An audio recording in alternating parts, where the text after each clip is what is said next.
Cât să trăiești murind, mai bine să mor trăind.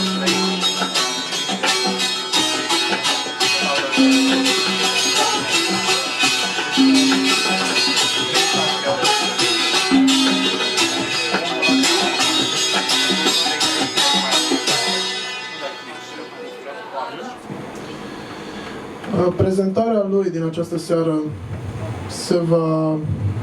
va fi construită în jurul unor grupuri și în jurul unor evenimente din RDG. O punere în relație cu ce s-a întâmplat la noi ar fi benefică pentru a înțelege un anumit tip de context cultural în cadrul blocului de est. Thank you, Vlad, for having me here. And my name is Alexander Pehlemann, you might have told you already. I'm from Leipzig, Germany, East Germany, former GDR. And research is the key word when it comes to why I'm here. Because I'm on a research trip which should lead me and force me to write a book on my very personal approach to Eastern European subcultures, and I didn't know anything about the Romanian scene at all, with few exceptions like Rodion GDR. You might know that recently there was a compilation out on a British label called Strut, so it was the first really interesting underground thing coming from Romania, so I thought if there was one thing, there must be something else. When it comes to the underground in the GDR, you have to keep in your mind, of course, there was a split in Germany, and East Germany in a way was like the window of the so-called socialist countries to the west, and all the youngsters were listening to Western radio, and there was much more available, like for all the Eastern European countries. Of course, there was Radio Free Europe as a window to the west, and there was a Romanian edition as well, or Romanian channel. And there were always waves of first oppression, then some kind of marginalizing tolerance, and then certain ways of trying to put it into the frame of socialist pop culture, you could say, in a way. Which was actually basically in common with most of the people, and I guess it was the same in Romania, who actually tried to create a pop or a subculture. Most of them were forced to be underground and to define themselves as underground and to think about what it means to be underground and what it means not to be underground anymore. And in East Germany, the first punk bands were formed in '78.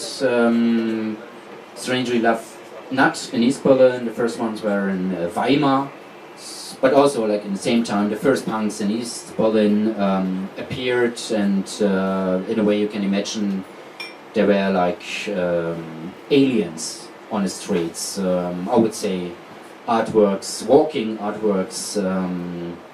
Those who really were into it, they started to get organized. They started to, for instance, find autonomous places. But funny enough, until 84, 85, all punk underground festivals happened in churches.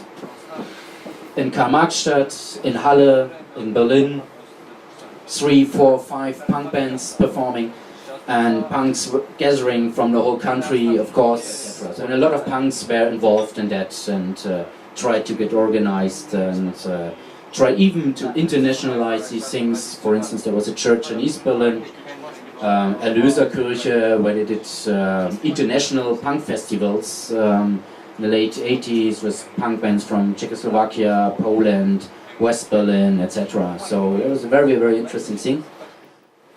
Now we get into the very few examples of movies out of that time. These recordings are done by great photographer, movie photographer Thomas Plehnert. 1, 2, 3 in die Blöcke emporkommen. Wer bleibt, bleibt hier. Wer steigt, steigt eben. Wer steigt und aufsteigt. Right. Eric Satie played pretty slow by a pretty famous East German jazz pianist. And this is a soundtrack for a Super 8 movie, a very poetic one, done by Cornelia Schleime. So, and what else could she do besides doing the band? Buying a Super 8 camera, and this is one of the movies she did. Cornelia Schleime, by the way, is pretty successful as a painter, and she was also part of a documentary called Too Much Future, which is actually the best documentary on East German punk. So, and if you see that one, might be online available. Anyway, Too Much Future.